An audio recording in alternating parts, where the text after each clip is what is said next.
Okay, as we get into 2.1, we're going to deal with some AP calculus topics here. Topic 1.2, defining limits and using limit notation. In terms of understanding, reasoning with definitions, theorems, and properties can be used to justify claims about limits. In terms of our objective, represent limits analytically using correct notation. Remember, you can always hit pause, look at those essential knowledge statements to get even a more deeper understanding of what's going on. Okay, 1.3 we're going to look at today also, which is estimating limit values from graphs.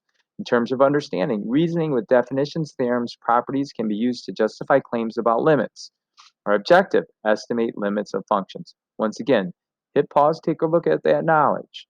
Okay, in 1.4, estimating limit values from tables. We don't necessarily look at tables, but we'll be putting stuff into our calculators. Understanding. Reasoning with definitions, theorems, and properties can be used to justify claims about limits. If you notice, these kind of all gone together. So it's not that we're doing a lot today. We're just doing a lot of we're introducing the topic of a limit and what a limit is about. In this particular topic, our main objective is to estimate limits of functions. Okay, so here we go. Average velocity. If you remember from our previous example here with Wile E. Coyote, our average velocity is simply our change in our position or distance over your change in time. In simply stating in terms of Algebra 1 and things we've been doing our whole math careers, that is the slope between 2 points. Specifically, it's the slope between 2 points of a position function.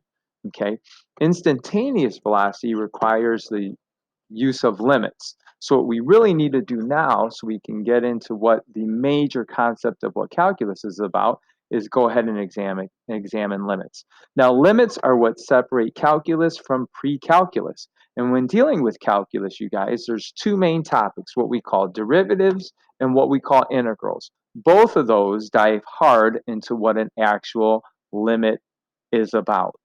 Okay? One is going forwards, one of them is going backwards. Now we're going to start this whole idea of a limit and look at this graph right here. Hopefully we have an idea of that, but that's a rational function. Okay, it's a rational function which if you put into your calculator would actually look like a line. And the reason why it's going to look at a line is if you factor a little bit and use some of your Algebra 2 skills, you're going to see why. Now, if you look at this, x is not able to equal 2. Why? Because 2 would give us a 0 in the denominator. So our domain here would be negative infinity to 2 union 2 to infinity. Now, if I look at the graph over here, even in my calculator, it looks at x equals 2. It actually looks like I have a value right there. But if you remember from your pre-calc days, that is actually a hole. Why? Because if I plug in a 2, I don't just get 0 in the bottom, I get a 0 also on the top, which we call a removable discontinuity. Now what we're going to do is we're going to look at this table here, and we're going to dive into this a little bit more, and we're going to bring up that idea of a limit, that same idea that we brought up when we looked at what was happening with Wile E. Coyote at a instant value when t equals 3. But now what we're going to do is what's happening to this graph at exactly x equals 2. Okay, so what I did to save us some time here is I went bang. Okay, I filled in all this stuff for you guys. All right, so if we go ahead and look here and we plug all of these x values into our calculator, whether we are approaching 2 from the left-hand side or we are approaching 2 from the right-hand side, you're going to see it darn well looks like it approaches a specific value. Okay, so what exactly is a limit? Okay, the limit of a function is an output, a y value, right? 4 would be an output or a y value. It's a single real value. So we don't say a limit ever goes to infinity or a negative infinity. It has to be a single real value. It's a y value that may or may not be reached, and we don't care. Okay, we don't care if it gets to 4. We just care that it's approaching 4. An limit is an output the function gets really close to as the input gets really close to a number. So as these guys get closer and closer to 2, as these x values get closer and closer to 2, it goes to that specific value of 4. Okay, here's our notation. A limit as x approaches c of f of x equals L. Okay, and L being the limit value. All right, now let's go ahead and let's keep on going here. And let's go back to our notes page. Okay, if we look at this thing now, okay, let's scroll up here a little bit.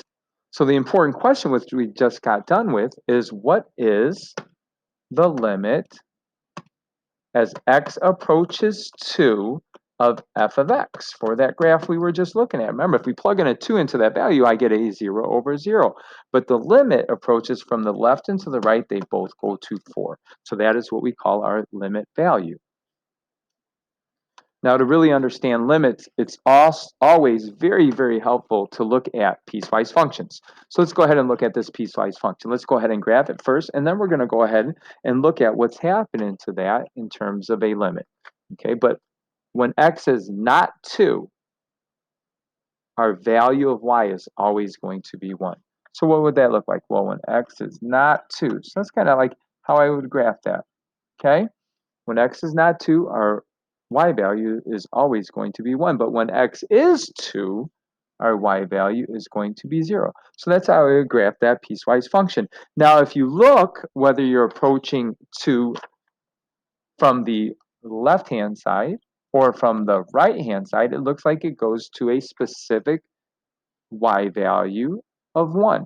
So let's go. The limit as x approaches 2 of our piecewise function g of x is equal to 1, which is interesting. So even though the value is not 1, the limit is 1. And that's what happens with the idea and the concept of limits.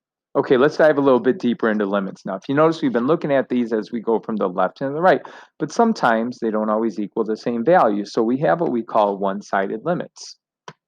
Okay, in dealing with one-sided limits, there's some notation that we have to be very familiar with. Okay, and it's all right here in our notes, beautifully stated. Okay, this is how we say the limit as x approaches c from the right-hand side. And as we approach c from the right-hand side, our limit value is L. Doesn't matter that that's the function value, it's where do we approach as we come from the right-hand side. Now this one right here would be what is our limit of f of x as x approaches c from the left? And this would be from the left-hand side. And that value doesn't even matter that there's a removable discontinuity, or not a removable, that would actually be a jump discontinuity right there, but that value is actually k. So if you notice, the left and the right-hand side here do not equal the same value, which is going to end up being a very important concept when we deal with continuity and limits in AP Calculus. So what the heck is a limit again? Definition of a limit as x equals c. The limit of a function as x approaches any number c exists if and only if the limit as x approaches c from the right-hand side is equal to the limit as x approaches c from the left-hand side. Then, if they're the same exact answer, L and L, we can say the limit as x approaches c is L. A fancy way, right? This bad boy means IFF in math terms, if and only if. Okay, so it has to be the same from the left and from the right-hand side for us to say the limit exists at that value. Got to be the same. Let's take a look at it with example 3. Now, what I want you to do is hit pause, and I want to see your skills here. And can you graph example 3 in the next 30 seconds? Take a quick pause and get it graphed. Okay, so graphing this, what I hope you did is I hope you looked at what was in question here. And what's in question here is what happens at 2. So let's graph 5 minus 2x. Okay, and I want to start this at x equals 2. So if I plug a 2 into that bad boy, I would get 5 minus 4 is equal to 1. So I'm going to start that at 2 comma 1. And it doesn't have an equal sign, so at 2 comma 1, I'm going to put an open circle. Now I'm only going to use to the right side of that. Okay, so let's go on to the right of that. And if you look, there has a slope of negative 2 over 1. So that's down 2 over 1, down 2 over 1, down 2 over 1. Connect the dots, and there is your graph for the top half of that. Now, same thing, x equals 2. What would that guy look like? Well, let's do some math. You get 6 minus 1, which is equal to 5. So at 2 comma 5, 2 comma 5, and guess what? I can color that bad boy in. Why? Because I got an equal sign right there. Now that has a slope of 3. That means up 3 over 1. Up, but I can't go that way. We're on the left-hand side. So instead of going up 3 over 1, I can go down 3 into the left one. Down 3 to the to, whoops, to the left one. Down 3 to the left one. Draw a straight line through that. Now that looks like some funky graph, but you know what? Piecewise functions really give us an idea about what limits are about. So let's go ahead and answer these next couple of questions. What is the limit as x approaches to from the right of f of x? Well, if it's from the right, I'm going to use that top bad boy. Okay, and if I look here, from the right would be from this side right here. And where do I go? Where does that go? It looks like it gets closer and closer to a y value of 1. Okay, now let's go ahead and inspect this graph, or the limit as x approaches 2 from the left of f of x. Now, from the left means I'm going to use the bottom guy. Okay, from the left means coming from this guy. Ooh, wow, that dude gets pretty high. Looks like we get to a value of 5. So D says, what can you say about the limit as x approaches 2? If you notice, there's no left or right hand side on that bad boy. But what we say is the limit as x approaches 2 of f of x does not exist because the limit, and this is enough validation to say it, the limit as x approaches, not c, I'm sorry, 2 from the left-hand side does not equal the limit as x approaches 2 from the right-hand side. And remember, if they don't equal the same value, then we say that the limit at that point does not exist. What's up, class? So when do limits not exist? That's what's going to become important here. If there does not exist a number L satisfying the condition in the definition, then we say the limit as x approaches c of f of x does not exist. Now, typically, when does this happen? There's really three ways that we get a DNE when looking at limits. 1, f of x approaches a different number from the right-hand side as it does from the left-hand side. 2, f of x increases or decreases without bound as x approaches c. Now that usually has the idea of a asymptote involved with it. And then 3, one we don't deal with much, but when we do it, you'll understand why the limit doesn't exist, but it's when a function oscillates between 2 fixed values as x approaches c. All right, so let's go ahead and take a look at some examples of when limits don't exist. Okay, we just went from one from the left and the right-hand side it didn't. So we got one kind of taken care of. But what would something like 2 be? Well, this is a very famous function that we all kind of always forget how this guy looks. What the heck does that graph look like? Well, believe it or not, if you put in the same negative, if you put in a negative value for x, for anything, you're going to get -1 as your answer. So graphically, what it's going to look like, anything negative is going to look like that. Now, why am I putting an open circle there? Well, that's at x equals 0. And at x equals 0, I'm going to get 0 over 0. Okay? Now, if I put any positive x value in there, we're always going to get an x value, a y value of 1. Okay? And that graph's going to look like that. Boom. What the heck's going on right there? Well, you can look at that, and the limit from the left-hand side is 1. The limit from the right-hand side is 1. That is what we call a jump, is -1 and 1. That is what we call a jump discontinuity. Okay, right? Because there's an error that happens there. And the limit as x approaches 0 from the left of the absolute value of x over x does not equal the limit as x approaches 0 from the right. So what do we say? That limit does not exist. Remember, it's got to go to the same value from the left and from the right-hand side. And that's an example of one. I think I maybe said 2 earlier. I got a little bit excited of some asymptotes. We're going to head and go and do that one right now.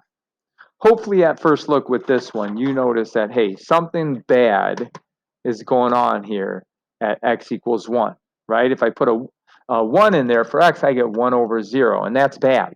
That's not 0 over 0, that's 1 over 0, which means there would be an asymptote at x equals 1, right? There'd be an asymptote right there at x equals 1. Okay, if we want to know what happens here graphically, excuse me, let's see what's happening as we get closer to this idea of a limit, right? What's happening as we approach from the left? What happens when we approach from the right? And to do that, let's go ahead and use a table of values here, okay? And I punched all these in my calculator already for you guys, but you're going to notice that these bad boys get big. 10,000, Okay, I think you put a 0.999 in there, you get 100K. All right, that's pretty darn big. Okay, if we come from the right-hand side, wow, a little bit of symmetry going on here. Symmetry in the math classroom, always super cool, right? Always 100K there. Whoops, 100K. Man, it looks like it does go to the same value. But whenever a graph, from the left it goes to infinity, from the right it goes to infinity. Remember, definition of limits got to go to a specific value. Okay, this does not. So we say that it is DNE. Why? Because it grows without bound.